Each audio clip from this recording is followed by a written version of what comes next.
Esse é o último bloco do Conexões de hoje, que mais uma vez traz um tema de grande relevância para você, telespectador.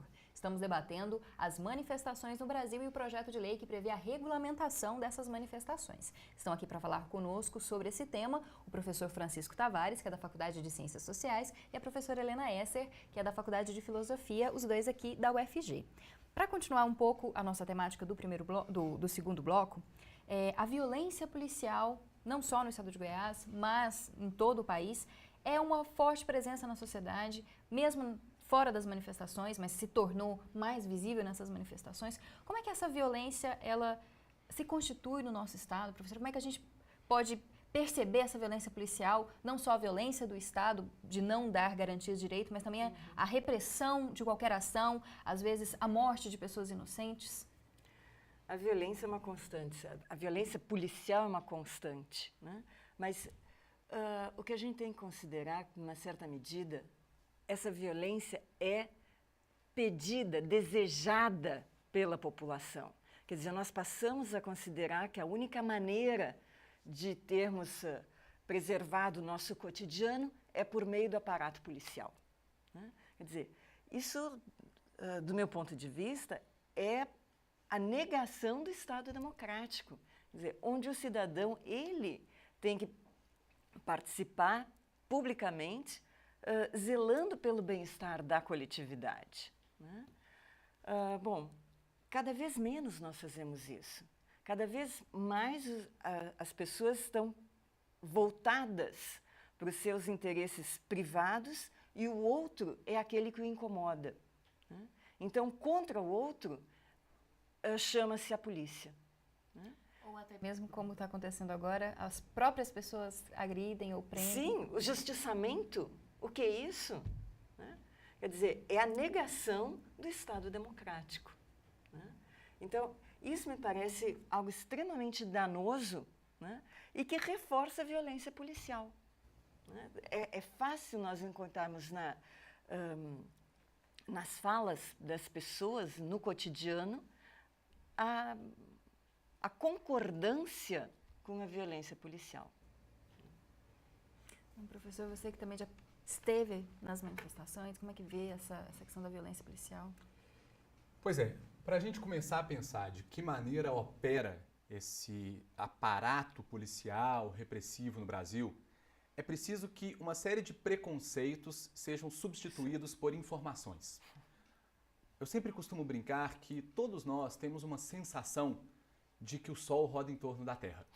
Porque a gente acorda de manhã, o Sol está lá no horizonte, ele passa por sobre nós e depois se põe. Mas a informação, a ciência, já nos ensinou que não é bem assim. É a Terra que roda em torno do Sol. O cientista que o descobriu morreu para poder bancar a sua descoberta. Vocês sabem que a ciência também já descobriu que o Brasil não é o país da impunidade, como nós temos essa sensação?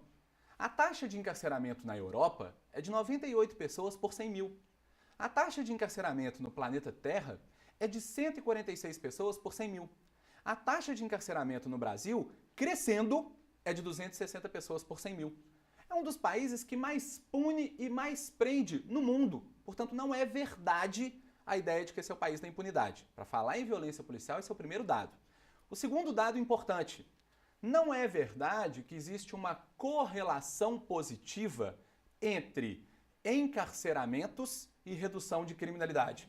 Isso não foi medido no Brasil, porque o próprio Estado tem interesse em não medir, mas foi medido na França, na Noruega, na Dinamarca, nos Estados Unidos, na Argentina, e a correlação é sempre negativa. O quão mais punitivo e encarcerador um Estado é, maior é a criminalidade. Os profissionais da segurança pública conhecem esses dados tão bem quanto eu. Quando, portanto, eles dizem queremos prender mais, queremos punir mais para acabar com a criminalidade, para não ter mais bandido, eles sabem que mentem, porque estudaram criminologia como eu estudei. Só que isso lhes dá mais poder. Quando a Constituição diz a polícia militar deve zelar pela lei e pela ordem, e não diz deve prestar o serviço de educação, impondo medo na sociedade, eles podem, por exemplo, ganhar administrações escolares, para além das suas competências constitucionais, como está ocorrendo aqui no nosso estado de Goiás. Eles podem dizer qual é o protesto legítimo e qual é o protesto não legítimo. E aí eles podem restringir, como ocorreu na Praça da Bíblia ano passado, violentamente a livre manifestação de pessoas, de cidadãos, uma manifestação absolutamente pacífica que foi terrivelmente reprimida, mas podem permitir um acampamento de seus amigos na frente da praça cívica, como ocorre atualmente. Isso significa mais poder. Semear o medo na população e dizer que a solução para os nossos problemas é um aumento do poder punitivo do Estado, entrega poder nas mãos de quem não recebeu voto, de quem não é controlado publicamente e de quem anda armado. Há um interesse por trás disso e é preciso que o cidadão perceba. Mais do que isso, vamos pensar o estado de Goiás. Ninguém tem dúvida de que a gente tem um dos aparatos policiais mais intensamente repressivos do Brasil. Mas a nossa criminalidade sobe todos os anos. Goiânia está hoje nas posições de liderança do ranking das cidades mais violentas da América Latina. Qual é, portanto, a solução para a criminalidade e para a violência? Eu quero acabar com a criminalidade e quero acabar com a violência. Eu não quero mais poder para mim. Então vamos ver quais são as soluções para a criminalidade e para a violência. Elas existem. O sociólogo Louis Wachan, lá nos Estados Unidos, o David Garland, lá na NYU, o Jock Young, estão estudando no mundo inteiro o que reduz criminalidade e o que reduz violência. Primeira variável, desigualdades econômico-sociais. Se você não atacar essa variável, e eu sei que é difícil e leva tempo, você não reduz criminalidade e violência. Em todos os países onde essa variável foi atacada, a criminalidade se reduziu. Goiânia é a capital mais desigual da América Latina. Isso explica por que ela é tão violenta. E não é com polícia que isso vai se resolver. Isso vai se resolver com políticas de inclusão e de igualdade. Ah, mas isso leva muito tempo. Ah, mas isso é difícil. Sim, não há solução mágica. Bom, professora, um outro papel que pode ser muito discutido nessas manifestações é o papel da mídia, que tem corroborado com essa ideia de que é punindo que se vai diminuir a violência, já que muitos, como nós vemos aí diariamente, principalmente na hora do almoço, muitos dos nossos colegas dizem isso e fazem esse discurso de apologia à violência, e nas manifestações também de repressão aos vândalos, principalmente depois da morte do Santiago. Como é que o papel da imprensa pode ser alterado, pode ser mudado, para que as pessoas também passem a compreender melhor essas questões que a gente tem debatido?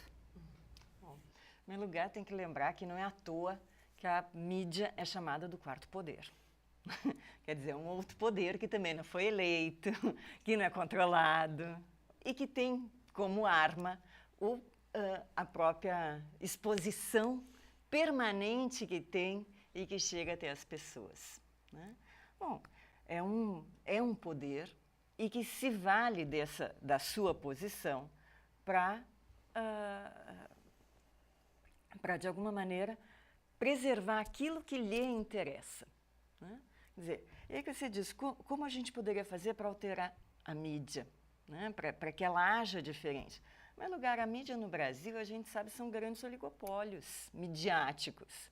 Uma das primeiras coisas a ser feita é ter uma mídia muito mais plural no Brasil, né? Quer dizer, a gente precisa ter televisões, rádios, jornais esparramados, não concentrados nas mãos de alguns, né? Porque justamente valendo-se dessa sua pluralidade, a gente o espectador vai poder ter diferentes visões acerca de um mesmo fato, né? Porque nunca se consegue ter uma perspectiva integral de um fato. Cada um apresenta a sua perspectiva. Ora, se nós temos poucas perspectivas, a gente vê o fato de uma maneira muito, muito determinada. Nós precisamos ter diferentes perspectivas para poder entendermos o fato pelos seus vários ângulos, né? Então, nós queremos, acho que uma das maneiras que nós temos é essa, né, de ampliar as possibilidades de comunicação no Brasil. Professor, como que a senhora avalia? Acho que é muito curioso quando a gente sintoniza a nossa televisão, principalmente nos grandes veículos privados, e a gente percebe que no comercial diz, sob o oferecimento do banco tal, sob o oferecimento do estado tal. Quem que anuncia ali? Bancos, grandes empresas, alimentação, bebida, etc. e Estado. Então, eles anunciam e entra a programação jornalística. E quando entra a programação jornalística, disse, os vândalos depredaram o banco. os vândalos são contra o Estado, os vândalos protestam contra essa empresa. Ora, não se pode esperar dos veículos uma conduta diferente daquela de quem atende ao interesse de quem o custeia. Existe uma brincadeira lá em Minas Gerais, de onde eu venho, que diz que quem paga uma banda escolhe a música que ela toca. E é claro, portanto, que os grandes suportes midiáticos hão de tocar em conformidade com aqueles que os financiam. Todavia, pode haver aí, e frequentemente há, em especial no que se refere à radiodifusão de sons e imagens, TV aberta, e à radiodifusão de sons, rádio, inconstitucionalidades. Porque a Constituição da República prevê qual é o tipo de conteúdo e de que maneira esse conteúdo pode ser levado a público na concessão do serviço de rádio e TV. Tem que ser conteúdo educativo, preferencialmente informativo, dando voz às localidades e às regionalidades. E sabemos nós que frequentemente não é isso que acontece. Arma-se um circo da violência, do entretenimento e de se transformar muitas vezes o sofrimento e a dignidade de outras pessoas em espetáculo para um consumo fácil. É claro que nós somos em grande medida responsáveis porque demandamos como consumidores esse tipo de programação, mas é claro que a mídia também deve ser responsável por conta dessa conduta. O lado bom é que os estudos de semiótica, os estudos de opinião pública, têm mostrado que esse poder dos grandes veículos, aos poucos, agoniza. A mídia ninja, o centro de mídia independente, o uso informal das redes sociais, têm mostrado um outro lado, levando a própria mídia corporativa, convencional, a dar voz a elementos que em outro momento ela teria de silenciar. Essa é a boa notícia. Bom, infelizmente, nosso tempo acabou, professores. Eu queria agradecer muito a sua presença. Professor Francisco, novamente com a gente no Conexões. Muito obrigada. Eu que agradeço e estou sempre à disposição. Obrigada também, professora Helena, por mais uma vez estar aqui com a gente no debate. Obrigada. Eu que agradeço também, né? Sempre um prazer. Bom, e com certeza esse vai ser um tema que a gente vai debater ainda muito até aí, durante esse nosso ano. Bom, e você assiste agora o quadro Conexão Urbana com as dicas de eventos culturais e acadêmicos que acontecem aqui em Goiânia.